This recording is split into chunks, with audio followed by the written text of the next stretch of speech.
Yes, Charleston White is correct. I'm a rapper, not a dealer. Be sure to catch my new show, 50 Cent, 50 Ways to Catch. See that Meech Home concert got the streets talking. The biggest Meech Home, the streets back, that's what I'm talking about. That's how real niggas come home and get it down. 50, who own your masters? Who own your masters? I buy your masters. You ready? I will buy your masters. 50 Cent wasted no time clowning Big Meech after rumors started flying that Rick Ross might have finessed him out of a $120 million bag. Ross was out here hyping up blockbuster movies, major projects, and a full-on Hollywood glow-up for Meech. But when it came down to it, nothing ever actually landed. Now Meech is left looking like the broke one, while 50 keeps flipping his name into a running punchline across the industry. Fans are even saying the only way this saga ends is if Meech throws hands with 50 in a boxing ring. Just picture that. Meech versus 50. The headline writes itself. But let's rewind to where the mess even started. After Big Meech tried to hang up the streets and flip his story into something bigger, he thought a massive comeback was lined up. That's when Rick Ross came through with his wild promises, talking about $120 million film deals, documentaries, and projects that sounded larger than life. Ross made it seem like Meech was about to walk into a Marvel-sized payday. And the crazy part? Ross said all this on record, loud and proud. No whispering, no hesitation. He was flexing like Hollywood was already cutting checks. On paper, it looked like Meech was about to cash out on his legendary name. But in reality, Ross didn't deliver a single thing. I do want to do a BMF film because you've been entertained by a lackluster, small-budget series. Now it's time to do a big-budget film. Which director? Shout out to my homie F. Gary Gray, Antoine Foucault, what's up? Tarantino. It's a lot of legends. This is gonna be big, I can feel it. Instead, it feels like he used Meech's legacy as leverage just to take shots at 50. His longtime rival never missed a beat throwing shots back. While Ross was out here dangling movie dreams and clout-chasing photo ops, 50 was the one cutting real checks. He bankrolled the BMF series, paid for Lil Meech's acting lessons, and gave him the platform to shine. Those are cold receipts. Russ, just smoke and mirrors. And it wasn't only 50 saying it. Tony Yeo himself confirmed who really carried the load. Now word on the street is Big Meech feels played, frustrated, broke, and realizing Russ only linked with him to take slick shots at 50. That's the part that cuts deep. Because instead of leveling up like a boss, Meech looks like a pawn in another man's chess game. And the fake promises? That was just a warm-up act. Things got way messier when his own son got dragged into the picture. Lil Meech got caught on camera hanging with Ross in the club, and that's when the whole drama spun out of control. Just days earlier, leaked text supposedly had him saying, F*** Ross. Then suddenly, boom, his right next to him, chilling like nothing ever happened. Fans were baffled. The streets were buzzing. Like, make it make sense. The clip went viral instantly.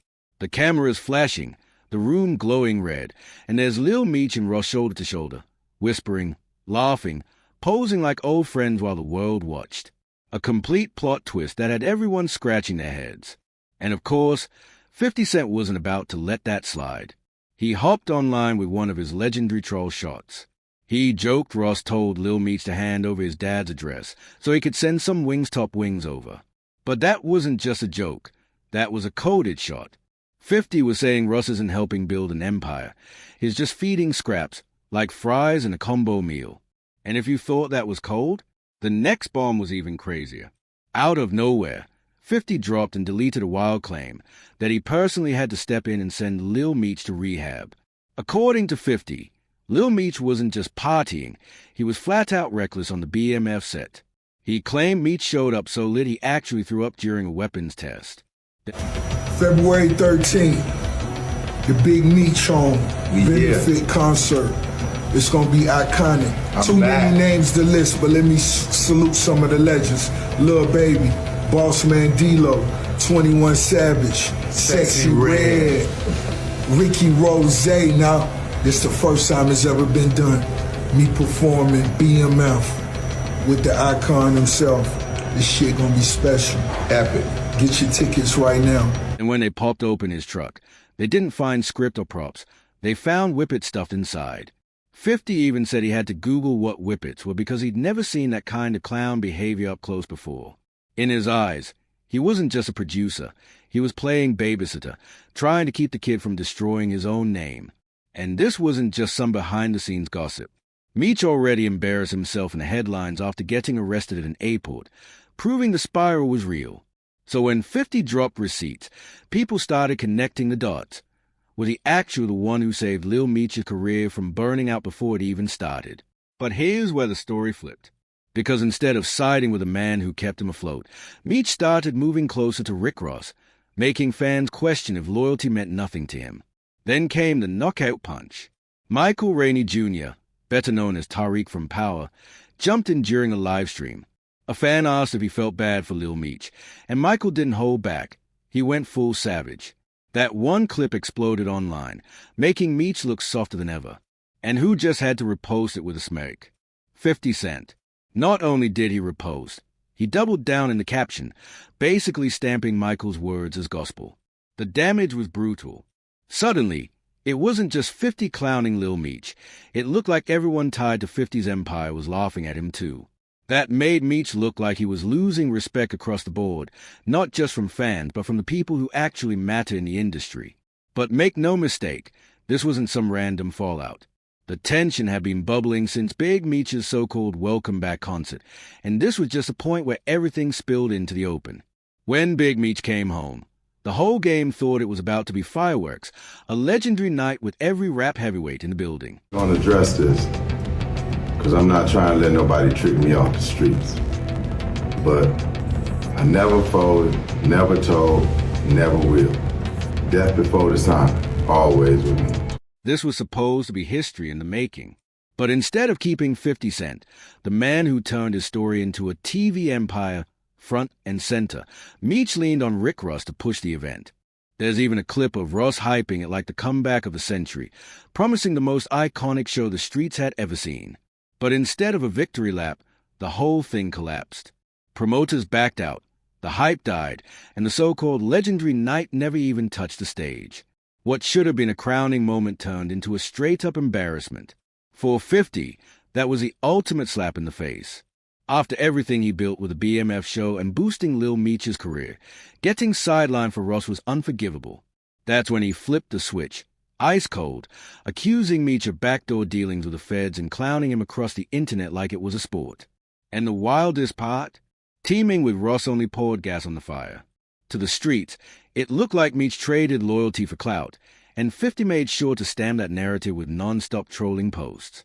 Overnight, the image of Meech as a legend cracked. Instead of looking like a boss, he started looking like a man fumbling his own legacy. And that's when Meech finally snapped back. Out of nowhere, he dug up an old picture of him and 50 standing shoulder to shoulder, but with one wild twist. He slapped a giant rat emoji right over 50's face. You took a picture with Rick Ross. Put your back against the wall and just slide. No guessing games, no subliminals. That was a straight-up shot, branding 50 a snitch in front of the whole internet. And if that wasn't bold enough, Meech doubled down in the caption. He called 50 an internet gangster, basically accusing him of being all talk, hiding behind memes and Instagram posts instead of standing on business. Russ, he couldn't resist. He jumped in immediately, clowning 50 and co-signing Meech like he just found his newest soldier. Suddenly, the trolling turned into a full-blown spectacle. Russ was hyping it like Meech had officially joined his anti-50 squad, laughing at how pressed 50 looked over their new alliance. Fans clocked the move instantly. This wasn't about friendship, it was war strategy. And Ross made sure the world knew they were locked in against a common enemy. But here's the part that nobody could ignore. For all the jokes and photo ops, it was 50 Cent who actually gave Lil Meech real opportunities. Acting classes, lead roles, steady paychecks.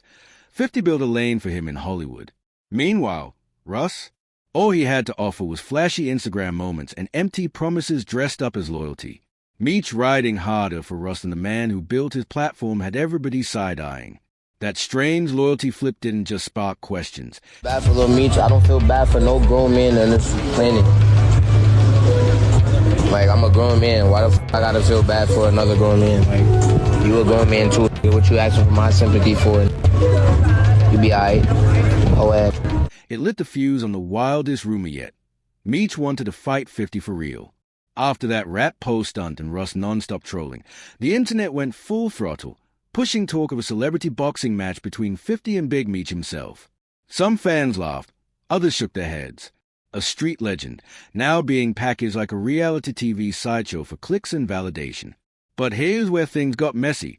It wasn't the memes that set it off, it was Meech himself. When pressed if he'd ever swing at 50, he half-joked about lacing up gloves. Didn't matter if he was serious or not. The internet ran with it like wildfire. And once boxing talk hits the blogs, it spreads faster than any beef track. Suddenly, everyone was talking ticket sales, pay-per-view numbers, and who would actually win if fists started flying. Then came the curveball. Whack 100 jumped in, and the story flipped upside down.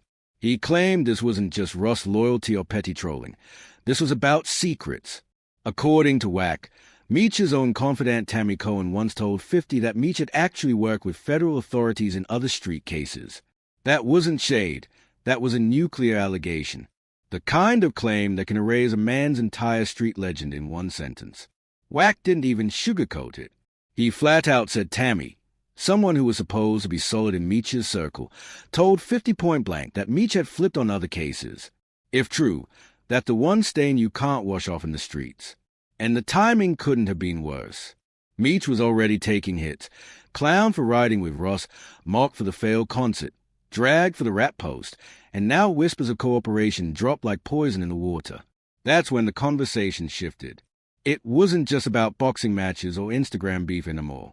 It was about whether Big Meech's whole reputation had been built on smoke and mirrors. And the craziest part? 50 didn't even have to say much this time. The internet grabbed the rumor, ran with it, and started doing his dirty work for him. Memes flooded timelines. Old interviews got dragged back up, and whispers started building that Meech's soft stance with Russ might not be respect, it might be leverage. For a man once hailed as a definition of loyalty, just the idea of cooperating with the Fed shook everything. Of course, Russ couldn't resist spinning it, painting 50 as desperate to stain Meech's name. But to fans watching from the sidelines, this wasn't trolling anymore. This was the first crack in a myth that had been untouchable for years. Whack wasn't subtle either.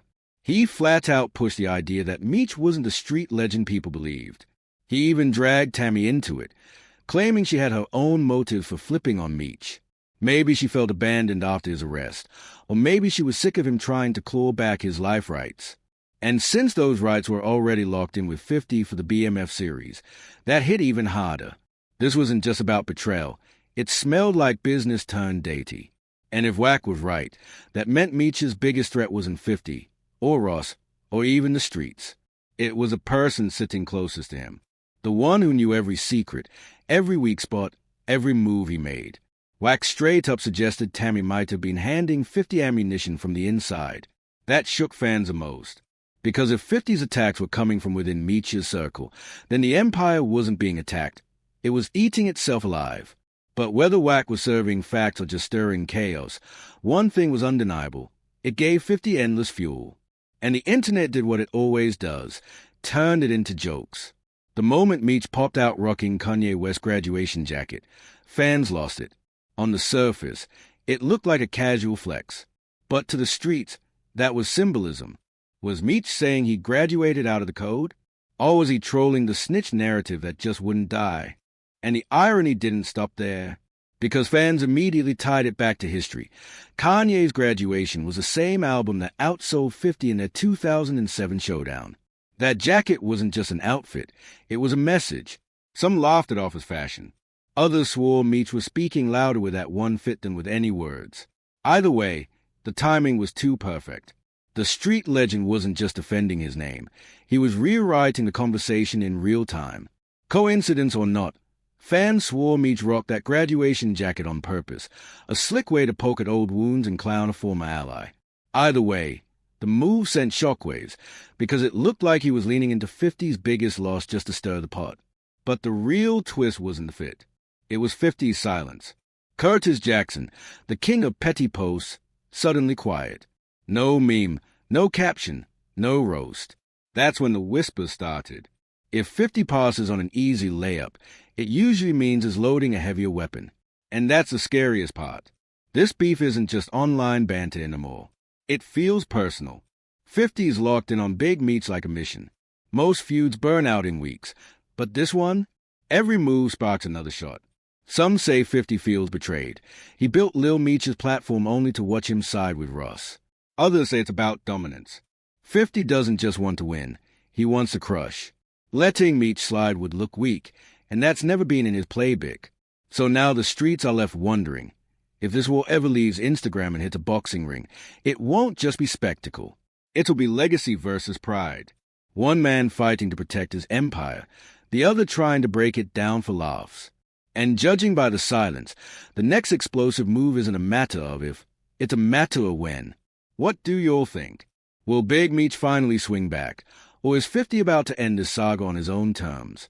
Drop your thoughts in the comments. Smash that like button, and make sure you're locked in, because the next chapter in this beef is coming, and you won't want to miss it.